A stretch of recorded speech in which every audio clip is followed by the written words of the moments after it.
ka nabigo. Mukhang delikado na naman ako.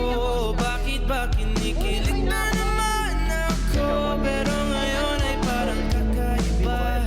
Pag nakatingin sa iyong mata, ang mundo ay kalma. Ngayon andyan ka na, di ba't